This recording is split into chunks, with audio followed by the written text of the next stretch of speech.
Because I want to start with last night's games, right? And specifically, one of those series that I talked about where a road team was able to come in and get a win. And that's Philadelphia 76ers going into Boston and not stealing a game. This isn't a game, right, where the Boston Celtics fumbled or gave up a game. To me, this is a game where Philadelphia went in there and straight up took it from the Boston Celtics.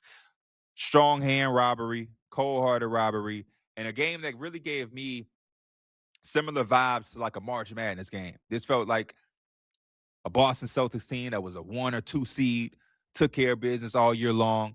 And then you had the 76ers team, not fully healthy, led by guards that were this underdog team and came in and again put on a show.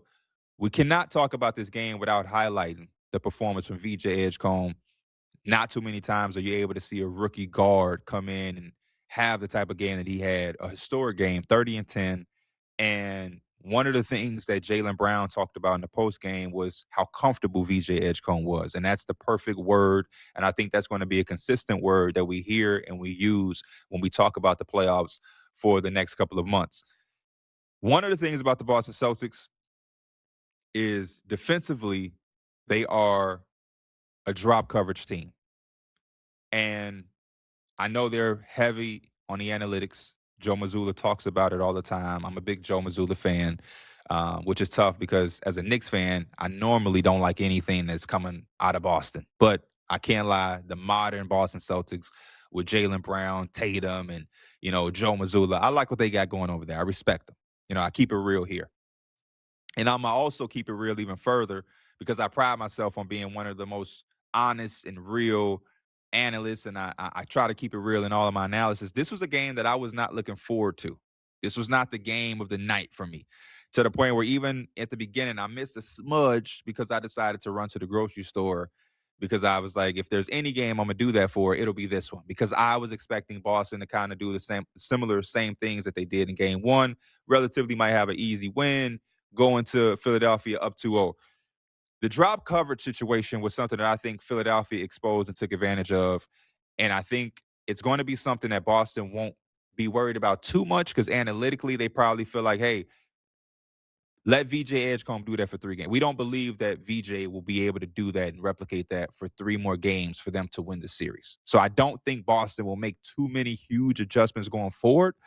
But to see Maxey and VJ use the high pick and roll and walk into the exact type of shots they wanted was kind of, again, a March Madness type of feel. We all, coming out of the March Madness tournament, we love those guards that put their team on the back, high offense, get into, crazy shot making.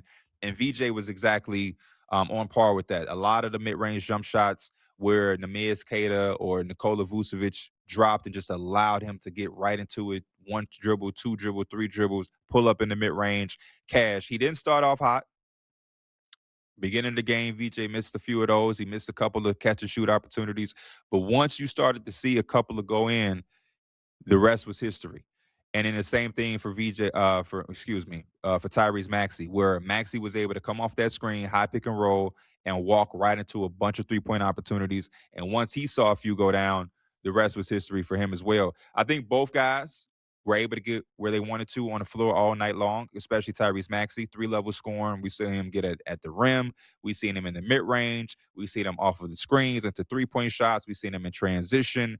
And the most valuable thing about this game, which I don't expect to happen throughout the course of this series, and it's not going to happen a lot for the Boston Celtics, they lost the turnover battle.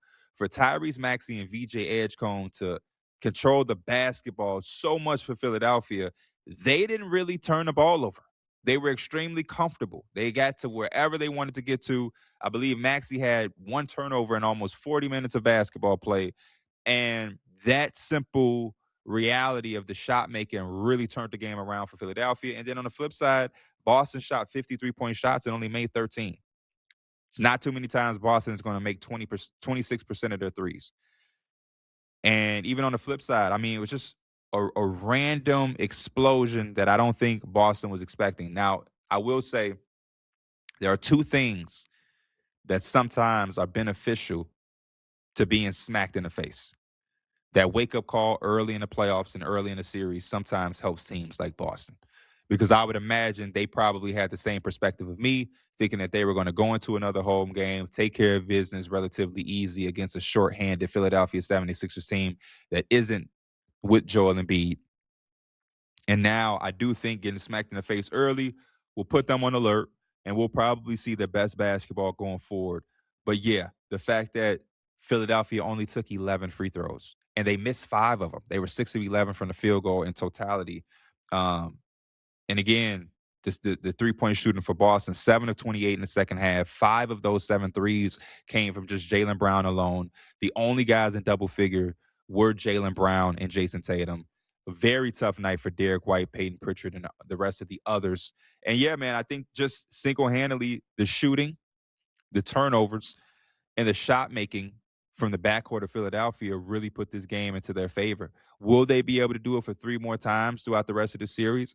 I don't believe so, and I would still rock with Boston for being the heavy favorite in this. But again, the principle is to take care of business as fast and as efficient as possible. You look around in the Eastern Conference, there is not really a team that is just out of this world compared to the rest of the conference. But you have Cleveland out there taking care of business. Detroit already slipped up and lost the game to Orlando in game 1, which we'll talk about soon.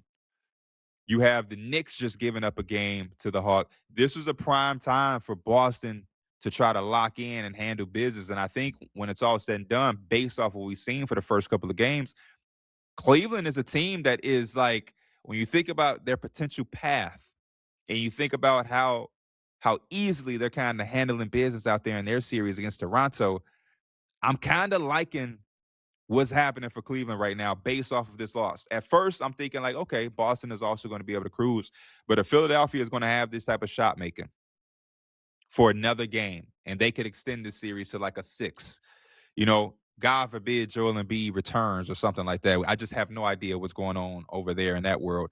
This could be something that, Boston would have to exert a little bit more added energy than they weren't expecting. Because, 19 of 39 from 3. You still have Paul George. He's a guy that can go off for 25 in the very next game if VJ Edgecombe, drops back down to reality. And again, with as much of the shifting that some of the pick and roll play, if they're going to continue to guard it that way, Drummond is a force on that offensive glass. That was the other part where I did see a couple of plays where Vucevic or Neemias Queta tried to come up and meet Maxey or VJ Edgecombe a little bit more. And what happens is once that shot attempt goes up, because the big comes up to try to help and negate the shot making, you give a clear runway for a Drummond to get a tip in or to get a offensive rebound for an extra possession. So, I expect Boston to shoot the ball better. I expect for them to clean up some of the mistakes that they had with the turnover battle. And they're going to have to hope that, they can contain these 2 guards better. Because if not, this could be an extended series that the Boston Celtics really don't want to see and have to exert any energy, because the next rounds for the Eastern Conference will be tough for everybody that's expected to be there. Hit subscribe for more news, highlights, and analysis from the NBA on NBC.